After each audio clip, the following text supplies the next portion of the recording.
2 വർഷം മുമ്പ് എന്നോട് ഒരു ഇന്റർവ്യൂവിൽ തമിഴ്നാട്ടിലെ ഇന്റർവ്യൂ ചോദിച്ചു, വിജയുടെ കാര്യം ചോദിച്ചപ്പോൾ ഞാൻ പറഞ്ഞു വിജയ് വരാൻ സാധ്യതയുണ്ട് ഞാൻ പറഞ്ഞു.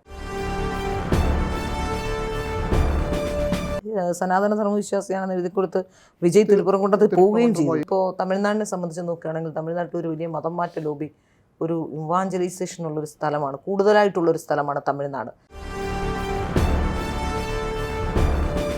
ഒരുപാട് കൾച്ചറൽ ഹിന്ദു ആൾക്കാർ കൂടുതലുള്ള സ്ഥലമാണ് തമിഴ്നാട്ടിൽ. ഹിന്ദു കൾച്ചർ ഏറ്റവും കൂടുതൽ എനിക്ക് തോന്നുന്നു മതം മാറ്റം നടത്തുന്നത് തമിഴ്നാട്ടിൽ. ക്ഷേത്രങ്ങളെ തകർക്കാൻ ശ്രമിച്ച സ്റ്റാലിനെ എങ്ങനെയാണ് ഇവർ അംഗീകരിക്കുന്നത്? അതൊരു അംഗീകാരമല്ല, അവിടെ ഒരു വിഷയമല്ല അത്. അതായത് ഇവരെ ഒരുപാട് അഴിമതി ചെയ്യുന്ന ആൾക്കാർ, അതെ ഹിന്ദു പ്രത്യേകിച്ച് ഒത്തിരി അങ്ങനെ ശ്രീരാമനെ കുറ്റം പറയും, അങ്ങനെ ഒരുപാട്. നമസ്കാരം, ഭാരത് ലൈവിലേക്ക് സ്വാഗതം. ഇന്ന് നമ്മളോടൊപ്പമുള്ള അതിഥി LMRKയുടെ ക്യാപ്റ്റൻ രജിത് കുമാറാണ്. അദ്ദേഹത്തോട് അടുത്ത കാലത്ത് തമിഴ്നാട്ടിലുണ്ടായ ചില രാഷ്ട്രീയ സംഭവ വികാസങ്ങൾ, ഒപ്പം മുരുക ഭക്ത സംഗമം മുതൽ ഉണ്ടായിട്ടുള്ള ആധ്യാത്മിക ദേശീയ ധാരയിലുണ്ടായിട്ടുള്ള ഉണർവ്, ഇതിനെ സംബന്ധിച്ചൊക്കെ ചോദിച്ചറിയാം. നമസ്തേ. എങ്ങനെയാണ് ഈ മുരുക ഭക്ത സംഗമം എന്ന ആശയം തന്നെ ഉണ്ടായത്? മുരുക ഭക്ത സംഗമം നമ്മുടെ LMRK എന്നുള്ളത് മുരുക ഭക്തരുടെ ഒരു കൂട്ടായ്മയാണ്.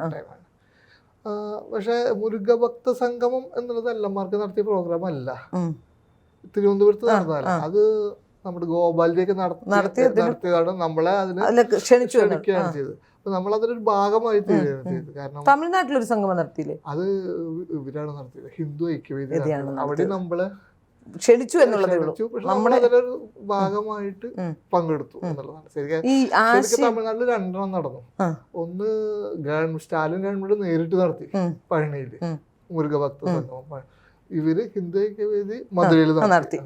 അതിലേക്ക് തന്നെ LMRK ഇതായിട്ട് ക്ഷണിച്ചിരുന്നു. നമ്മുടെ ആൾക്കാരൊക്കെ പോയിട്ടുണ്ടായിരുന്നു. തിരുവനന്തപുരത്ത് നടന്നത് അങ്ങനെ തന്നെയാണ്, നമ്മുടെ ആൾക്കാർ തന്നെയായിരുന്നു ഉണ്ടായിരുന്നത്. ഗോപാൽജി ടീമാണ് നടത്തിയത്.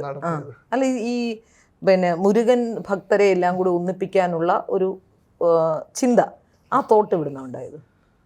അത് ഭഗവാന്റെ ഡയറക്ഷൻ തന്നെയാണ്. അതായത് ഭഗവാന്റെ ഡ്യൂട്ടി ചെയ്യാൻ നമ്മളെ നിയോഗിക്കുമ്പോൾ അതൊരു പ്രസ്ഥാനമായിട്ട് രൂപം കൊള്ളപ്പോൾ ഓട്ടോമാറ്റിക്കായിട്ട് അതിലേക്ക് ആൾക്കാർ വന്നു ചേരുകയായിരുന്നു. എപ്പോഴും പറയാറുണ്ട് LMRK താനെ ചേർന്ന കൂട്ടാണ്. അത് നമ്മളാരും പരസ്യം ചെയ്തിട്ടോ വന്നു കഴിഞ്ഞാൽ ഇവിടെ വന്നു കഴിഞ്ഞാൽ നിങ്ങൾക്ക് സ്വർഗം കിട്ടുമെന്ന് പറഞ്ഞിട്ടോ അല്ല കൂട്ടിയിരിക്കുന്നത്. ആൾക്കാർ സ്വയമേ, കാരണം LMRK എപ്പോഴും മുന്നോട്ട് വയ്ക്കുന്ന ഒരു ആശയം ഭക്തിയും ദേശീയതയും. അപ്പൊ അതിലേക്ക് ഇൻട്രസ്റ്റ് ഉള്ള ആൾക്കാർ നമ്മളെ തേടി വരിക ചെയ്യണത്. ഞങ്ങളും ഉണ്ട് ഈ ഒരു അണികളായിട്ട്, നമ്മളും ഉണ്ട് ഒരു കൂട്ടായ്മയിൽ എന്ന് പറഞ്ഞിട്ട് കൂട്ടം കൂടി നിന്നുകൊണ്ട് ഭഗവാന്റെ ഡ്യൂട്ടികൾ ചെയ്യുക. ഇതൊരു സംഘടന രൂപത്തിൽ രജിസ്ട്രേഷൻ 2017 9 കൊല്ലം. പക്ഷെ കേരളത്തിൽ 2023 തൊട്ടാണ് നമ്മൾ അറിഞ്ഞു തുടങ്ങിയത്. നമ്മുടെ ഇന്റർവ്യൂസ് ഒക്കെ 2023 വർഷം വന്നത്. അപ്പൊ അത് ഓട്ടോമാറ്റിക്കായിട്ട് ഒരു വലിയൊരു കൂട്ടമായിട്ട് മാറുകയും ഭഗവാന്റെ ഡ്യൂട്ടികൾ ചെയ്ത് ഒരുമിച്ച് മുന്നോട്ട് പോകുന്ന ഒരു പ്രസ്ഥാനമാവുകയും ചെയ്യുന്നത്. ഒരു സന്യാസം, അങ്ങനെ ഒരു സന്യാസി ആ ടൈപ്പിലാണോ ആധ്യാത്മികത, അതോ ദേശീയ ആധ്യാത്മികത എന്നുള്ളതാണോ? സന്യാസി ടൈപ്പ് അല്ല, എന്റെ വേഷം കണ്ട് അങ്ങനെ തോന്നുന്നില്ല. ഇല്ല, അതാ ചോദിക്കുന്നത്.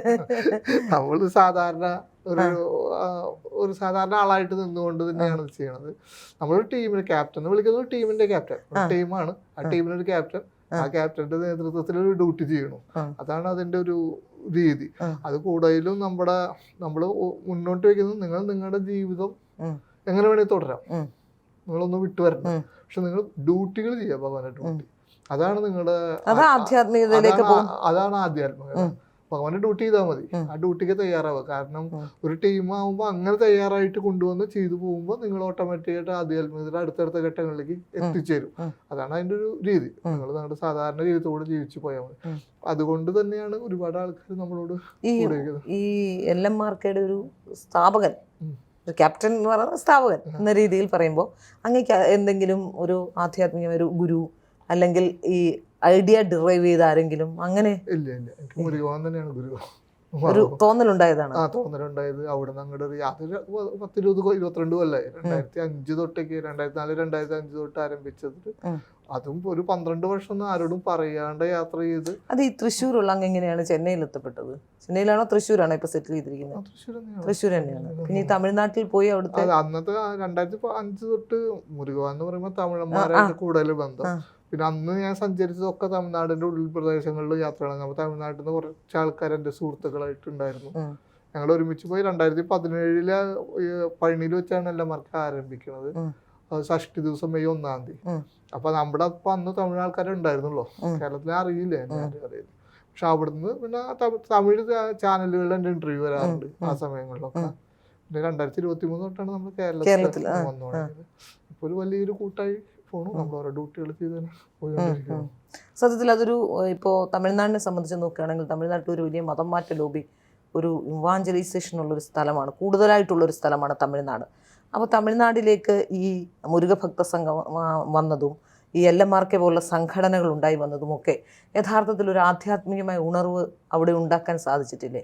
തമിഴരുടെ ഉള്ളില് നമ്മൾ എന്ത് മതം മാറ്റം പറഞ്ഞാലും ഒരുപാട് കൾച്ചറൽ ഹിന്ദു ആൾക്കാർ കൂടുതലുള്ള സ്ഥലമാണ് തമിഴ്നാട്ടില്. ഹിന്ദു കൾച്ചർ ഏറ്റവും കൂടുതൽ എനിക്ക് തോന്നുന്നു മതം മാറ്റം നടക്കുന്നത് തമിഴ്നാട്ടിൽ. പക്ഷെ അതൊന്നും എന്താ പറയാ ഒരു ഇതിനപ്പുറം ഒന്നും കയറി പോവില്ല. കാരണം അവരുടെ ജീവിതത്തിന്റെ ഭാഗമാണ് ഭക്തി. ഒരുപാട് ക്ഷേത്രങ്ങളുള്ള സ്ഥലമാണ്. ഞാൻ ഒരുപാട് തമിഴരുടെ വീട്ടിലേക്ക് പോകണതാ. അവരുടെ ജീവിതത്തിന്റെ ഭാഗമാണ്. പക്ഷെ അങ്ങനെയുള്ളപ്പോഴും എൻ്റെ ഒരു സംശയം, ഒരു രാഷ്ട്രീയപരമായ ചോദ്യമാണ്. ക്ഷേത്രങ്ങളെ തകർക്കാൻ ശ്രമിച്ച സ്റ്റാലിനെ എങ്ങനെയാണ് ഇവര് അംഗീകരിക്കുന്നത്? അതൊരു അംഗീകാരമല്ല, അവിടെ ഒരു വിഷയമല്ല. അത് സ്പിരിച്വലായിട്ട് ഉത്തരം പറയാം. ഞാൻ രാഷ്ട്രീയത്തിലേക്ക് പോകണില്ല, പൊളിറ്റിക്സിലേക്ക് ഞാൻ പോകണില്ല, സ്പിരിച്വലായിട്ട് പറയാം. ഇത് ഒരുപാട് പേരുടെ ഉള്ളിലുള്ള ഒരു ചോദ്യമാണത്. അതായത് ഇവരെ ഒരുപാട് അഴിമതി ചെയ്യുന്ന ആൾക്കാർ, ഹിന്ദു പ്രത്യേകിച്ച് ഒത്തിരി അങ്ങനെ ശ്രീരാമനെ കുറ്റം പറയും. അങ്ങനെ ഒരുപാട് സ്റ്റാലിൻ അവകാശപ്പെടുന്നതിന് ഞാൻ ഇത്ര ക്ഷേത്രങ്ങൾ തകർത്തു എന്നുള്ളതാണ് ക്രെഡിറ്റ്. അല്ല, സാധാരണ ധർമ്മത്തിനെ തകർക്കണം ചൂട് മുടിക്കണം എന്നൊക്കെ പറയും. പക്ഷെ ഇതിൻ്റെ ഒരു വേറൊരു സൈഡ്, സ്പിരിച്വൽ സൈഡ് ഉണ്ട്. ആ സ്പിരിച്വൽ സൈഡ് എന്ന് പറഞ്ഞു കഴിഞ്ഞാൽ അവര് ഇതൊക്കെ ചെയ്താലും രണ്ട് കാര്യം പെർഫെക്റ്റ് ആയിട്ട് ചെയ്യും. ഒന്ന് തമിഴ്, അതും മാത്രം. കരുണാനിധിയുടെ കാലത്ത് എപ്പോഴും അവര് പറയുന്ന ഒരു വാക്ക് തമിഴ് എന്നുള്ള സാധനം. രണ്ട് മുരുകൻ. വേറെ എന്ത് ചെയ്തോ മുരുകന്റെ അമ്പലങ്ങൾ അവരെപ്പോഴും ഭയങ്കര നീറ്റായിട്ട് ക്ലിയർ ആയിട്ട് അവരുടെ കണക്കെടുത്ത് നോക്കിയറിയാം. കുംഭാഭിഷേകം നടത്തുന്നതാണ്. ഇത്ര വർഷം കഴിഞ്ഞ് കഴിഞ്ഞാൽ ക്ഷേത്രങ്ങൾ കുംഭാഭിഷേകം. ഇവരുടെ കാലത്താണ് കൂടുതൽ മുരുകന്റെ അമ്പലങ്ങളില് കുംഭാഭിഷേകം. പുറത്തൊക്കെ ഇത് പറയും, പക്ഷെ ക്ഷേത്രങ്ങളിലും മുരുകൻ ഇപ്പൊ കണക്കെടുത്തറിയാം ഏറ്റവും കൂടുതൽ കുംഭാഭിഷേകം നടക്കുന്നത് ഒരു കാലത്താണ്. തമിഴ് എന്നുള്ള സാധനം ഭയങ്കരമായിട്ട് ഇവര് പറഞ്ഞോണ്ടി. തമിഴ് നല്ല ഭാഷയാട്ടോ, എനിക്കും ഇഷ്ടം. തമിഴ് എന്ന് പറഞ്ഞൊരു പ്രത്യേകത എന്ന് പറഞ്ഞാൽ തമിഴ് ലോകത്തെ ഏറ്റവും പഴയ ഭാഷ. മുരുകവാനാണ് അത് കൊടുത്തിരിക്കുന്നത്. ഇതിന്റെ കാവൽക്കാരുണ്ട്, തമിഴ് സിദ്ധന്മാര്. ഈ തമിഴ് സിദ്ധന്മാര് തമിഴിനെ തൊടാൻ സമ്മതിക്കില്ല. അവരത് വിട്ട് ഒരാളെ പോലും നടക്കില്ല. ഒരുപാട് കോൺഗ്രസിന് പറ്റിയ അബദ്ധത. അവർ ഒരുപാട് ഹിന്ദി അടിച്ചേൽപ്പിക്കാൻ അന്നോട്ട് അവര് ഔട്ട് സൈഡ്. അല്ല, അതേ പറയാം, അതിലേക്ക് ഞാൻ പറഞ്ഞു. അപ്പൊ അത് ഭയങ്കരമായിട്ട് തമിഴ് സിദ്ധന്മാരുടെ ഒരു അനുഗ്രഹം ഇവർക്കുണ്ട് ഈ സാധനത്തിൽ. അത് ഇവർക്കറിയാം. ഇവര് വിശ്വാസികളല്ല എന്ന് പറഞ്ഞോട്ടെ. ഇപ്പൊ കർണാടകയ്ക്ക് മഞ്ഞമുണ്ടിട്ട് നടക്കണമെന്നൊക്കെ അവർക്ക് പറഞ്ഞു കൊടുക്കുന്ന ജോത്സ്യരും അവരൊക്കെ ഉപദേശകരുണ്ട്, വ്യക്തമായിട്ടുണ്ട്. അപ്പൊ അവരുടെ നിർദ്ദേശത്തിൽ അവര് തമിഴ് എന്നുള്ള സാധനം എപ്പോഴും പിടിച്ചു നിന്ന് ആ അനുഗ്രഹം മേടിച്ചിട്ടാണ് ഇവര് ഇത്രയും വർഷം തുടർന്നത്. ഫസ്റ്റ് ടൈം ഇപ്പൊ അതിലൊരു മാറ്റം വന്നിരിക്കുന്നു. അതിലൊരു അബദ്ധം, അത് വലിയൊരു അബദ്ധം അവര് ചെയ്തു. എന്തുകൊണ്ടറിയാം? തിരുപ്പരംകുന്றம் ക്ഷേത്രത്തില് ഇവര് തൊട്ടു. അവരൊരിക്കലും ഇതുവരെ ഹിസ്റ്ററിയിൽ ചെയ്യാത്തൊരു സാധനമാണ്. മുരുകവാന്റെ ഒരു സംഭവത്തിന് അവര് എതിര് നിൽക്കില്ല. ഫസ്റ്റ് ടൈം കിട്ടിയ ഒരു അബദ്ധമാണ് അത്. ആ തിരുപ്പരംകുന്றம் ക്ഷേത്രത്തിൽ അവർ തൊട്ടോട് കൂടിയിട്ടാണ് ഫസ്റ്റ് ടൈം തമിഴ് സിദ്ധന്മാരുടെ ബ്ലെസ്സിങ് കിട്ടാണ്ട് ഇവർക്ക് മാറി നിൽക്കേണ്ടി വരുന്നത്. അതൊരു വലിയ ദൂരവാഹമായ ഒരു സംഭവം ഉണ്ടാക്കും തമിഴ്നാട് ചരിത്രത്തില്. അവിടേക്ക് ഇനി ബാക്കിയുള്ള ആൾക്കാർക്ക് കേറി വരാൻ പറ്റും. അത് അത്രയും 2 വർഷം മുമ്പ് എന്നോട് ഒരു ഇന്റർവ്യൂല്, തമിഴ്നാട്ടിലെ ഇന്റർവ്യൂ ചോദിച്ചു, വിജയുടെ കാര്യം ചോദിച്ചപ്പോൾ ഞാൻ പറഞ്ഞു വിജയ് വരാൻ സാധ്യതയുണ്ട്. ഞാൻ പറഞ്ഞു, ആ ഇന്റർവ്യൂ വീഡിയോ ഒക്കെ ഉണ്ട്. അപ്പോൾ അതിന് കാരണം അതാ ഒരു എനർജി കണ്ടിട്ട് പറഞ്ഞതാണ്. പക്ഷെ ഈ സംഭവം ഈ ഒരു തിരുത്തുണ്ടല്ലോ തമിഴ്നാട് ഭാഗത്തിൽ ഭയങ്കര ഒരേ ഒരു കാര്യം ചെയ്യണം. ഒരു പക്ഷേ ഇനി ഫ്യൂച്ചറിൽ വിജയ് വേഴ്സ് അണ്ണാമല എന്നുള്ള ലെവലിലേക്ക് മാറും. ഉറപ്പായിട്ട് മാറും വിജയ് വേഴ്സ് അണ്ണാമല. ഒരേ ഒരു കാര്യം, ഇവരൊരിക്കലും തമിഴ് ഭാഷയെ തൊടാണ്ട് തമിഴ്നാട്ടിലെ രാഷ്ട്രീയം പ്രവർത്തിക്കാൻ പറ്റുന്ന ഒരു മണ്ണ് ആയിപ്പോ ഫസ്റ്റ് ടൈം വന്നിരിക്കുക. അപ്പൊ ഇനി അത് ശ്രദ്ധിച്ച് വർക്ക് ചെയ്ത് കഴിഞ്ഞാൽ ഉറപ്പ് പറയാം വിജയ് വേഴ്സ് അണ്ണാമല എന്നുള്ള ലെവലിലേക്ക് ഇത് തമിഴ്നാട്ടിലെ ചരിത്രം കുറച്ച് വർഷം കഴിയുമ്പോഴേക്കും 1-2 വർഷം കഴിയുമ്പോഴേക്കും മാറി. അപ്പൊ അതൊരു വലിയൊരു മാറ്റാണ്. നേരത്തെ ചോദിച്ചതിന് ഉത്തരം അതിലേക്ക് കടന്നു വരാനുള്ള സാധ്യത വഴി തുറന്നു കിട്ടിയപ്പോ. ഇപ്പോ ആ വഴി തുറന്നു കിട്ടിയത് വലിയൊരു കാര്യമാണ്. എത്ര വർഷത്തിന് ശേഷം. അതിന് കാരണം ഒറ്റതാ ഒറ്റ കാര്യമാണ്. അതുകൊണ്ടാണ് തമിഴ് സിദ്ധന്മാരുടെ ബ്ലെസ്സിങ് ഇവരെന്ന് മാറിപ്പോയത്. ആ വഴി കൂടെ മാത്രം തെരഞ്ഞെടുപ്പ് കഴിഞ്ഞ ഉടനെ സനാതന ധർമ്മവിശ്വാസിയാണെന്ന് എഴുതി കൊടുത്ത് വിജയ് തിരുപ്പുറംകുണ്ടത്ത് പോവുകയും ചെയ്തു. ആളുടെ ഒരു ജോത്സ്യരുടെ ഇന്റർവ്യൂ ഉണ്ടായിരുന്നു കുറച്ചാൾ മുമ്പ്. ആളാണ് തിരുപ്പുറംകുണ്ടത്തേക്ക് പോവാനൊക്കെ പറഞ്ഞിട്ടുള്ളത്. അപ്പൊ അദ്ദേഹം പറഞ്ഞത് ഇദ്ദേഹം ഭയങ്കര മുരുകഭക്തനാണ്, ഇവാഞ്ചലിസ്റ്റ് അങ്ങനെയൊക്കെ പറയുന്നുണ്ട്. പക്ഷെ പല ഘട്ടങ്ങളിലും അദ്ദേഹം അത് പറഞ്ഞിട്ടുണ്ട്. പക്ഷെ ഇപ്പൊ ഈ ജോത്സ്യര് പറഞ്ഞത് ആള് മുരുകഭക്തനാണ്. ഇപ്പൊ ജോത്സ്യരുടെ ഇന്റർവ്യൂ കണ്ടിട്ട് ഞാൻ പറയാനുണ്ട്. അത് പിന്നെ അത് ഈ ഇലക്ഷൻ കഴിഞ്ഞ് റിസൾട്ട് കഴിഞ്ഞ ഉടൻ തന്നെ അല്ല, അത് ഇലക്ഷൻ തൊട്ട് മുമ്പ്, ഇലക്ഷൻ കഴിഞ്ഞിട്ടാ പോയി. ഇലക്ഷൻ മുമ്പാണെങ്കിൽ പബ്ലിസിറ്റി ഉണ്ടാന്ന് പറയാം. പിന്നെ 2 ഇലക്ഷൻ റിസൾട്ട് വന്ന അന്ന് വൈകിട്ട് അദ്ദേഹത്തിന്റെ അച്ഛൻ തിരുത്തണി ക്ഷേത്രത്തിൽ പോയിട്ട് പൂജ നടത്തി. അതിന്റെ വീഡിയോ വന്നിട്ടുണ്ട്. അപ്പോ എന്തോ ആരുടെയൊക്കെ ഉപദേശം അനുസരിച്ചാവും ഈ റൂട്ട് പിടിച്ചിട്ടുണ്ടാവുക. പക്ഷെ ഞാൻ പറയണത് ഇപ്പോഴത്തല്ല, ഇനി ഒരു വലിയ വഴി അവിടെ തുറന്നു വന്നിരിക്കുകയാണ്. ദേശീയ രാഷ്ട്രീയത്തിനും ദേശീയതയ്ക്കും ഒരു വഴി തുറന്നു കിട്ടി. തമിഴ് തൊടാണ്ട് അവിടെ രാഷ്ട്രീയം ശ്രദ്ധിച്ചു കഴിഞ്ഞാൽ ഇത് വലിയ സാധ്യതകൾ തുറന്നു വരികയാണ്. ഈ സ്റ്റാലിന് അവിടുത്തെ ഒരു രാഷ്ട്രീയം ഇപ്പോൾ വളരെ വ്യത്യസ്തമായി തന്നെ നിൽക്കുകയാണ്. സിനിമാ രാഷ്ട്രീയത്തിലേക്ക് കേന്ദ്രീകരിച്ച ഒരു കാലഘട്ടം തമിഴിനുണ്ടായിരുന്നു. പക്ഷേ ഇനി ഒരിക്കലും അങ്ങനെ ഉണ്ടാവില്ല എന്നായിരുന്നു നമ്മുടെ ധാരണ. വിജയ് വന്നപ്പോഴും അങ്ങനെ തന്നെയായിരുന്നു. പക്ഷേ ഈ വിജയുടെ കൂടെ പരിചയസമ്പന്നരായ ആരും തന്നെ ഇല്ല എന്നുള്ളതാണ് നമ്മൾ മനസ്സിലാക്കാൻ സാധിക്കുന്നത്. ആരോ ഒരാൾ, നേരത്തെ മന്ത്രി ചെയ്യുന്ന ഒരാളെ വെച്ചാണ് വിജയ് പിടിച്ചു നിൽക്കാൻ ശ്രമിക്കുന്നത്. എത്രത്തോളം ഒരു പക്ഷേ വിജയ്ക്ക് മുമ്പോട്ട് പോകാൻ കഴിയും അതിപ്പോ പറയാൻ പറ്റില്ല. പക്ഷെ ആളുടെ കൂടെയുള്ള VC-ക്കൊക്കെ ഭയങ്കര പ്രശ്നമാണ്. ഭയങ്കര പ്രശ്നമുള്ള പാർട്ടി, ഭയങ്കര കൂട്ടിക്കെട്ടി. അത് എളുപ്പമല്ല. ഞാൻ അതിലേക്ക് വരെ പൊളിറ്റിക്സിലേക്ക് വരുന്നില്ല, സ്പിരിച്വൽ സൈഡിലേക്ക് പോകണം. അപ്പോൾ ഇനി ഈ LMRK ഇപ്പൊ ചെയ്തുകൊണ്ടിരുന്ന ഒരു ഡീപ് സ്റ്റേറ്റ് ആക്കാനുള്ള, കഴിഞ്ഞ ദിവസം ഞാൻ ഇവിടെ ഒരു പ്രസ്താവന കണ്ടിരുന്നു, ഭാരതം ഒരു ഡീപ് സ്റ്റേറ്റ് ആകാനുള്ള സാധ്യതകളിലേക്കാണ് വിരൽ ചൂണ്ടുന്നത്. അതിനുള്ള എന്തൊക്കെ മാർഗങ്ങളാണ് അങ്ങ്? അല്ല, നമ്മളിത് ഇപ്പൊ ഈ ലാസ്റ്റ് മെയ് 1 സിക്കിമിൽ വെച്ചിട്ട് ഇപ്പൊ LMRKയുടെ 9ാം വർഷത്തിലാണ് അവിടെ അഗ്നിമഹായാഗം നടത്തിയത്. ആ യാഗത്തില് മിലിറ്ററിക്ക് പവർ കിട്ടാൻ വേണ്ടി മിലിറ്ററി പവർ ആയിട്ട് ഭാരതം ഡീപ് സ്റ്റേറ്റ് ആയിട്ട് മാറാൻ. ഭാരത ഡീപ് സ്റ്റേറ്റ് എന്ന് പറഞ്ഞു കഴിഞ്ഞാൽ ഡീപ് സ്റ്റേറ്റിന് പ്രത്യേകതയുണ്ട്. ലോകം മുഴുവൻ നിയന്ത്രിക്കുന്നത് അവരാണ്. അവര് പക്ഷെ അവകാശവാദങ്ങൾ ഒന്നും ഉന്നയിക്കില്ല. ഞങ്ങളാണ് ഇത് ചെയ്തതെന്ന് പറയില്ല. പക്ഷെ അവരെല്ലാവിടെയും എല്ലാവിടെയും ഉണ്ട്. എവിടെയും കാണില്ല എന്ന് പറയുന്ന ഒരു രീതിയാണ് ഡീപ് സ്റ്റേറ്റിന്റെ. അവര് ഒരു രാജ്യത്തെ നയങ്ങൾ അവർ തീരുമാനിക്കും. ആര് മന്ത്രിയാവണം, ആൾക്കാർ ഗവൺമെന്റ് വരണം, ഒക്കെ അവരുടെ ഒരു ഇതുണ്ട്. അപ്പൊ അത്ര ഒരു ഫുൾ കൺട്രോളുള്ള ഡീപ് സ്റ്റേറ്റിന്റെ മാറി ഭാരതം ഒരു ഡീപ് സ്റ്റേറ്റ് ആയിട്ട് വരാം. അവിടെ ആ ഡീപ് സ്റ്റേറ്റ് എന്ന് പറയുമ്പോൾ ഇലുമിനാറ്റി പവറാണ്. ഇലുമിനാറ്റി പവറാണ്. ആ ഇലുമിനാറ്റി പവറിന്റെ ഒരു പവറുള്ള സ്ഥലമാണ് ഡോളർ. ശരിക്കും ഇലുമിനാറ്റി ഉള്ളതാണ്. സിനിമയിൽ ഇത് ഭയങ്കര ഈ പൃഥ്വിരാജും ടീമുകളും ഒക്കെ അത്തരത്തിലുള്ള ശരിക്കും ഇലുമിനാറ്റി ഹിസ്റ്ററി ഒക്കെ പറയുമ്പോൾ യൂറോപ്പിൽ നിന്നൊക്കെ ആരംഭിച്ചു എന്നാണ് പറയുന്നത്. അത് ഒരു 12ാം നൂറ്റാണ്ടില് 13ാം നൂറ്റാണ്ടില് പിന്നെ മേസൺ എന്ന് പറഞ്ഞ വിഭാഗം അതിൽ ചേർന്നു. അങ്ങനെയൊക്കെ നമുക്ക് നോക്കിയറിയാം. അതിന്റെ ചിഹ്നങ്ങള് ഡോളറുള്ള ഒറ്റ കണ്ണ് എന്നുള്ളതല്ല, പിരമിഡ്, ഇലുമിനാറ്റി ചിഹ്നമാണ്. അമേരിക്ക ഫുള്ള് ആ ബേസിലാണ്. വാഷിംഗ്ടൺ DC ആണ് വാഷിംഗ്ടൺ ക്യാപിറ്റൽ വെച്ചിട്ടുള്ളത്. വാഷിംഗ്ടൺ പ്രസിഡന്റ് അദ്ദേഹം വെച്ചത് ഈ കണക്കിലാണ്, ഇലുമിനാറ്റി കണക്കിലാണ് ആ ക്യാപിറ്റൽ ഉണ്ടാക്കിയിരിക്കുന്നത്. അപ്പൊ ആ ഒരു പവർ എടുത്ത് ലോകം മുഴുവൻ നിയന്ത്രിക്കുന്ന സംഭവം ശരിയാണ്. നമുക്ക് അറിയാം ഓരോ രാജ്യങ്ങളിലും ഗവൺമെന്റിനെ മാറ്റിമറിക്കണതും അതിന്റെ പിന്നിലുള്ള CID ഡീപ് സ്റ്റേറ്റിന്റെ കഥകളൊക്കെ അറിയാം. അവരുടെ കൺട്രോളായിരുന്നു ഇത്ര വർഷം. അത് മാറി ആ ഡീഡോളറേഷൻ വന്നു കഴിഞ്ഞ് തുടങ്ങിക്കഴിഞ്ഞാൽ അതിലേക്ക് ഓട്ടോമാറ്റിക്കായിട്ട് അവരുടെ ഇത് ഇടിയും. അപ്പൊ ഇപ്പൊ പല രാജ്യങ്ങളും അത് ഡീഡോളറേഷനെ കുറിച്ച് ചിന്തിച്ചു തുടങ്ങി, സംസാരിച്ചു തുടങ്ങി, നേരിട്ട് കച്ചവടം ചെയ്തു തുടങ്ങി. അപ്പൊ ആ ഒരു ഇന്ത്യക്കൊരു ഇലുമിനാറ്റി പവർ ഉണ്ട്. അത് ഈ അശോകാന്റെ 9 പേർ എന്ന് പറയുന്ന ഒരു കോൺഫറൻസ് തിയറി ഉണ്ട്, നിഗൂഢ ശാസ്ത്രം. ആ ബേസ് ചെയ്ത് വെച്ചിട്ടാണ് ഇന്ത്യൻ ഇലുമിനാറ്റിയുടെ ഇത്. ആ പവർ ഉള്ള ആ ഇന്ത്യൻ ഇലുമിനാറ്റി ലോകത്തൊരു ഡീപ് സ്റ്റേറ്റ് ആയിട്ട് മാറണം. ഭാരതം ലോകത്തിന് ഡീപ് സ്റ്റേറ്റ് ആവും. ഭാരതം ഈ അടുത്ത കാലത്ത് എവിടെ അവകാശവാദങ്ങൾ അതിന്റെ സ്വഭാവം കാണിച്ചു തുടങ്ങി. ഡീപ് സ്റ്റേറ്റിന്റെ സ്വഭാവം ഭാരതം കാണിച്ചു തുടങ്ങി. എവിടെ അവകാശവാദങ്ങളും പറയാറില്ല. മറ്റേ പാകിസ്ഥാൻ അടിച്ചപ്പോഴും കിരാനകൊല്ല അടിക്കുന്നത് ചോദിച്ചപ്പോഴും ഇല്ല എന്നാ പറയണത്, നമുക്കറിയില്ല എന്നാ പറയണത്. ഞാൻ എത്ര ആൾക്കാരെ കൊല്ലുമ്പോഴും നമ്മൾ അവകാശവാദം ഉന്നയിക്കുന്നില്ല. എല്ലാവരുടെയും സൈലന്റ് ആയിട്ട് അപ്പൊ ഭാരതം ചെയ്യണം, വിളിച്ചു പറഞ്ഞിട്ടല്ല ചെയ്യണം. അത് തന്നെയാണ് ഡീപ് സ്റ്റേറ്റിന്റെ സ്വഭാവം.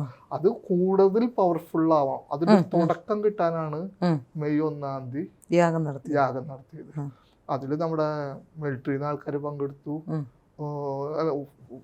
ഡൽഹിയിൽ നിന്നുള്ള ആൾക്കാരുണ്ടായിരുന്നു, സിക്കിമിലത്തെ പ്രധാനപ്പെട്ട ആൾക്കാരുണ്ടായിരുന്നു. അത് കഴിഞ്ഞ് ആ യാഗത്തിൽ വെച്ചിട്ടുള്ള വേലുകൾ, പൂജിച്ച വേലുകൾ നമ്മുടെ ഭാരതത്തിന്റെ അതിർത്തിയുള്ള ക്ഷേത്രങ്ങളിലൊക്കെ പ്രതിഷ്ഠിക്കുന്നുണ്ട്.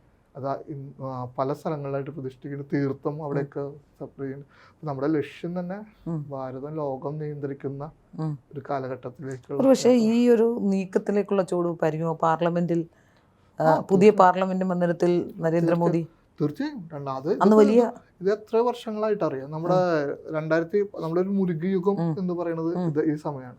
ഇത് മുരുകയുഗം എന്താ വെച്ചാൽ ഭാരതം പറയും, ലോകം കേൾക്കും മുരുകന്റെ അനുഗ്രഹത്തിൽ. അപ്പോൾ 2013 നാർസ്റ്റൽ അർത്ഥത്തില് മുരുകയുഗം വരുന്നത്. 2020 ഫിസിക്കൽ അർത്ഥത്തിൽ മുരുകയുഗം. ആ സമയത്താണ് പാർലമെന്റ് പണി തുടങ്ങുന്നത്. ആ പാർലമെന്റിൽ തന്നെ 3-4 കാര്യങ്ങൾ ശ്രദ്ധിച്ചറിയാം. പാർലമെന്റ് പൂർത്തീകരിച്ചിട്ട് അതിന്റെ ഉള്ളില് ചെങ്കോല് തമിഴ്നാട്ടിൽ നിന്നുള്ള സന്യാസിമാരെയാണ് വിളിച്ചത്. ഉത്തരേന്ത്യയിൽ ഇത്രയധികം സന്യാസിമാരെ തമിഴ്നാട്ടിൽ നിന്ന് ചെങ്കോല് തമിഴ് സിദ്ധന്മാരെ വിളിച്ചിട്ടാണ് സന്യാസിമാരെ. ആ സമയത്ത് വലിയ ആരോപണവും അല്ല, ഞാൻ അതിന് വേറെ രസമുണ്ട്. ഞാൻ പലവട്ടം പറഞ്ഞിട്ടുള്ളതാണ്. എന്നാലും പറയും, ഈ മുരുകയുഗം തുടങ്ങുന്ന സമയത്ത് നമ്മുടെ കൊറോണ ടൈം, അതായത് എല്ലാം സീറാകുമ്പോഴാണ് പുതിയ യുഗം ആരംഭിക്കുന്നത്. കൊറോണ ടൈമിൽ ലോകം മുഴുവൻ നിശ്ചലായി. അവിടുന്നാണ് പുതിയ എനർജി ആരംഭിക്കുന്നത്.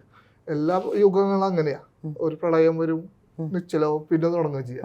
ഇവിടെ കൊറോണ സമയത്ത് മിനിമം ലെവലില് അത് വേൾഡ് നിശ്ചലായി, പിന്നെ തുടങ്ങി. ആ സമയത്ത് മോദിജി പറഞ്ഞിട്ടുണ്ടായിരുന്നു വിളക്ക് കൊളുത്താനും പാട്ട് കൊട്ടാനൊക്കെ. അത് നമ്മൾ കൊറോണ പോകാനാന്ന് പറഞ്ഞിട്ട്.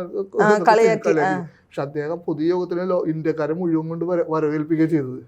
കാരണം അദ്ദേഹം കൊളുത്തിയ വിളക്ക് നോക്കി അറിയാം, മയിലിന്റെ വിളക്കാണ്, സൗത്ത് ഇന്ത്യൻ ഡ്രസ്സാണ് ഇട്ടിരിക്കുന്നത്. അത് കഴിഞ്ഞിട്ടാണ് പാർലമെന്റിൽ തുടങ്ങുന്നത്. പാർലമെന്റിൽ പുതിയ പാർലമെന്റിൽ ചെങ്കോല് പ്രതിഷ്ഠിച്ച് തമിഴ് മന്ത്രം ജപിച്ചു. അവിടെ മയൂരത്തിന്റെ തീമിലാണ് പാർലമെന്റ് ഉണ്ടാക്കിയിരിക്കുന്നത്. മയിലിന്റെ തീമില് 888 സീറ്റാണ്, കൂട്ടി 6 വരും. പുറത്തുള്ള അശോക സ്തംഭത്തിന്റെ രൂപം മാറ്റി കുറച്ചുകൂടി ഗർജിക്കണ അശോക സ്തംഭമാക്കി. അപ്പൊ ഈ അശോകാന്റെ 9 പേരിലുള്ള ആ സംഭവം അത്. അപ്പൊ ഈ കണക്ട് ചെയ്തിട്ടാണ് ഇതൊക്കെ ചെയ്തിരിക്കുന്നത്. ഇതിനുശേഷമാണ് നമ്മുടെ ഭാരതത്തിന്റെ വ്യത്യാസങ്ങൾ. ഒരു പുതിയ യുഗം പിറക്കുകയാണെന്നാണ് നിങ്ങളുടെ അവകാശവാദം. അവകാശവാദമല്ല, നമ്മുടെ എല്ലാവരുടെയും ആവശ്യം. ഭാരതം നന്നാവാണ് നമ്മുടെ എല്ലാവരുടെയും ആവശ്യമുള്ളൂ. നമ്മളെ ഭാരതം നന്നാവാൻ വേണ്ടി പ്രവർത്തിക്കുന്ന, മുരുകന്റെ അനുഗ്രഹത്തിൽ പ്രവർത്തിക്കുന്ന കൂട്ടം. അപ്പൊ നമ്മുടെ ഉള്ളിൽ ആഗ്രഹം എന്താ? നമ്മുടെ രാജ്യം ലോകം ഭരിക്കണം, നമ്മുടെ രാജ്യം ലോകം ഒന്നാവണം. കാരണം ലോകോ സമസ്ത സുഗുണോഭവന്തോ അത് നമ്മൾ നമ്മുടെ മൈൻഡിലില്ല.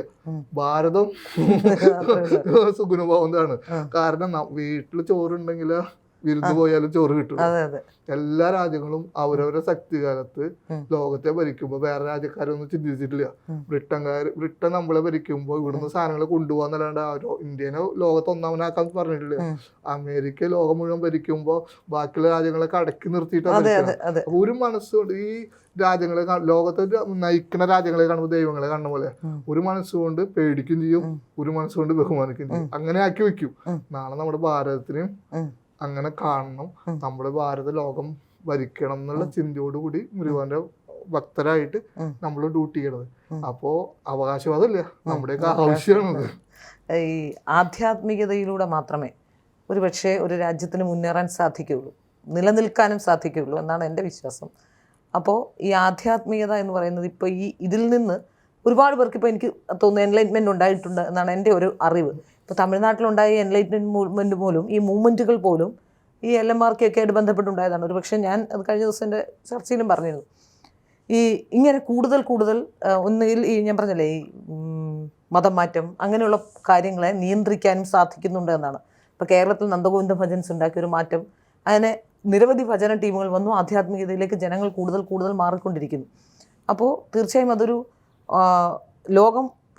ലോകത്ത് ഒന്നാം നമ്പറായി ഭാരതം മാറുന്നതിൻ്റെ സൂചനകളാണോ അതൊക്കെ? എല്ലാ രാജ്യങ്ങളും അവരവരുടെ ശക്തി ഉപയോഗിച്ച് തന്നെയാണ് വന്നിരിക്കുന്നത്. ഇപ്പോൾ നമ്മൾ എന്താ പറയുക, ഭയങ്കര പുരോഗമന സയന്റിഫിക് നമ്പറുള്ള രാജ്യത്തെ പ്രസിഡന്റ് സത്യപ്രതിജ്ഞ ചെയ്യണത് എങ്ങനെയാ? ഏത് പുസ്തകം? അവരുടെ വിശ്വാസമുള്ള പുസ്തകത്തിൽ കൈവച്ചിട്ട് തന്നെയാണ്. അത് ബ്രിട്ടൻ ആയാലും അമേരിക്ക ആയാലും അത് തെറ്റല്ല പറയണത്. അവരുടെ വിശ്വാസം എല്ലാ രാജ്യങ്ങളിലും ആ പവർ ഉണ്ട്.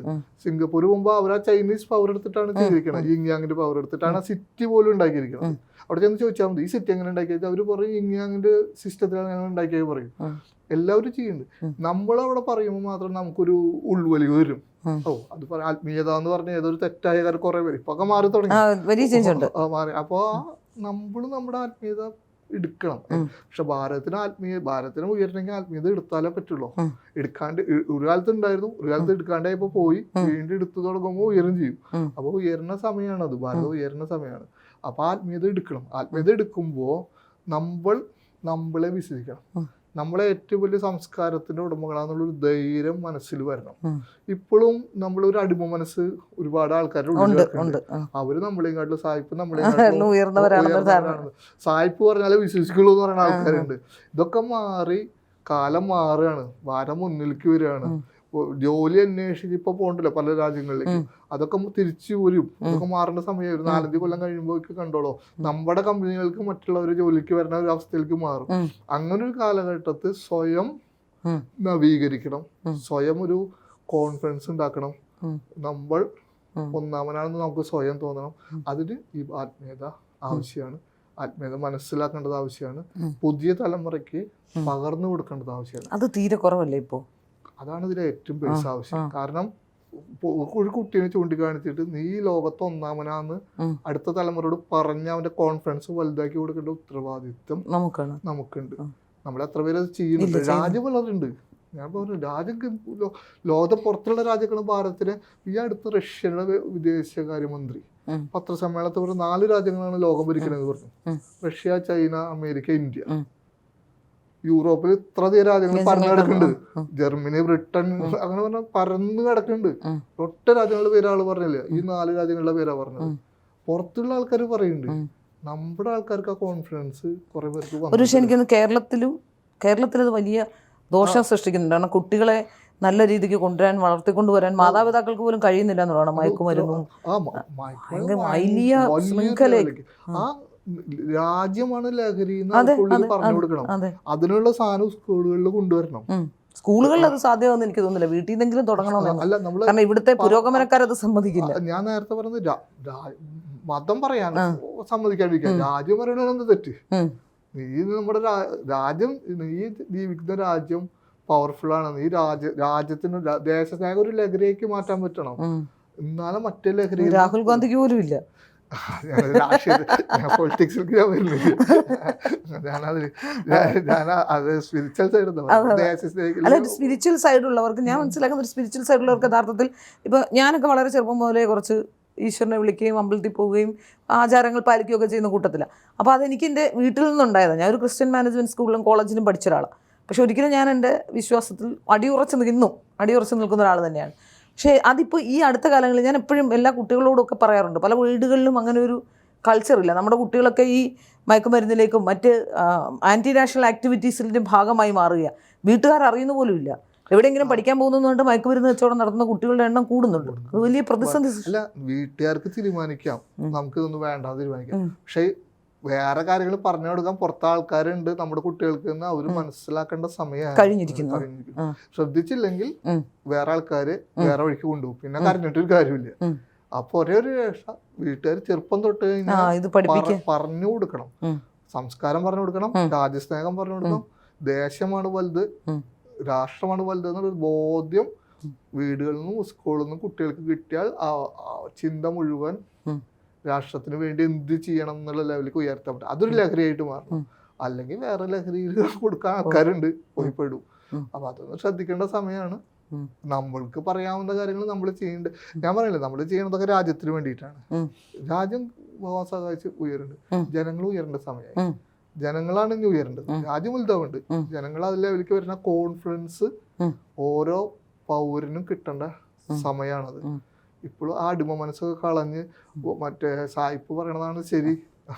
സായിപ്പന്മാരൊക്കെ അവിടുത്തെ പള്ളികളൊക്കെ വിറ്റിട്ട് നേരെ കേരളത്തിലേക്ക് വന്നു, ആധ്യാത്മികതയിൽ അഭയം പ്രാപിക്കുകയാണ്. അല്ല, കുറെ പേര് അങ്ങനെയുണ്ട്. ഇപ്പൊ നമുക്ക് എന്താ പറയാ, എല്ലാം എന്നല്ല, കുറച്ചെങ്ങനെയുണ്ട്.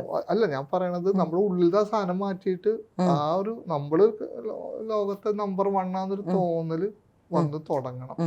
സമയമായി. കാരണം ഞാൻ നേരത്തെ പറഞ്ഞല്ലോ, റഷ്യൻ വൈസ് പ്രസിഡന്റ് അല്ല വിദേശകാര്യമന്ത്രിക്ക് അത് പറയാനുണ്ടെങ്കിൽ നമ്മൾ മുന്നേറിയും തന്നെയാണ്. അത് മുന്നേറിയുന്നുണ്ട്. അപ്പൊ നമുക്കത് പറയണം. യു എ ഇ രാജകുമാരൻ 3 മണിക്കൂറിന് വേണ്ടി ഡിസ്കഷൻ ഓടി വന്നിട്ട് നമ്മളോട് കാര്യങ്ങൾ സംസാരിച്ച് പോവാന്ന ലെവലിലേക്ക് ഇത് ചിന്തിക്കാൻ പറ്റില്ല. ഇതൊക്കെ വലിയ രാജ്യങ്ങളിൽ നടക്കുന്നത്. അപ്പൊ അമേരിക്കൻ പ്രസിഡന്റ് പോയി കാണുന്ന പോലെയാണ് ഇന്ത്യ പ്രധാനമന്ത്രിനെ ഇപ്പൊ ആൾക്കാർ വന്ന് കാണുന്നത്. അത് ഉയരുന്നതിന്റെ സൂചനയാണ്. അത് നമുക്ക് ഉള്ളിലേക്ക് എടുക്കാൻ പറ്റണം. എന്തായാലും ഇത് കുറച്ച് മാറ്റമൊക്കെ വന്നിട്ടുണ്ട് കേട്ടോ. ഈ ഗൾഫ് മറ്റു രാജ്യങ്ങളിലൊക്കെ പോയി ജോലി ചെയ്യുന്നവർക്കൊക്കെ അവർ പലരോടും സംസാരിക്കുമ്പോൾ നമുക്ക് മനസ്സിലാകും, നമുക്കൊരു നാഥൻ ഉണ്ടെന്ന് തോന്നലുണ്ടായിട്ടുണ്ട്, നമ്മുടെ രാജ്യം പുരോഗമിക്കുന്നുണ്ടെന്നൊരു തോന്നൽ. ഇപ്പൊ മുരുകയുഗത്തിൽ ഭഗവാൻ സഹായിച്ചിട്ട് എന്തായാലും ഇനി ഉയർന്നു പോകും. ഞാൻ നേരത്തെ പറഞ്ഞത് നടക്കും.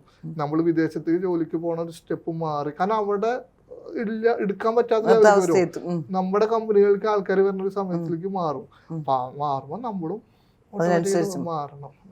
അപ്പൊ രാജ്യത്തെ ഉന്നമനത്തിലേക്ക് എത്തിക്കാൻ ആധ്യാത്മിക തലത്തിൽ പ്രയത്നിക്കാൻ അങ്ങേക്ക് എല്ലാവിധ ആശംസകളും നേരുന്നു. ഒപ്പം ഞങ്ങളും ഉണ്ടാവും ഇപ്പോഴും കൂടെ. സന്തോഷം. Thank you. ഓം ശരണമായ.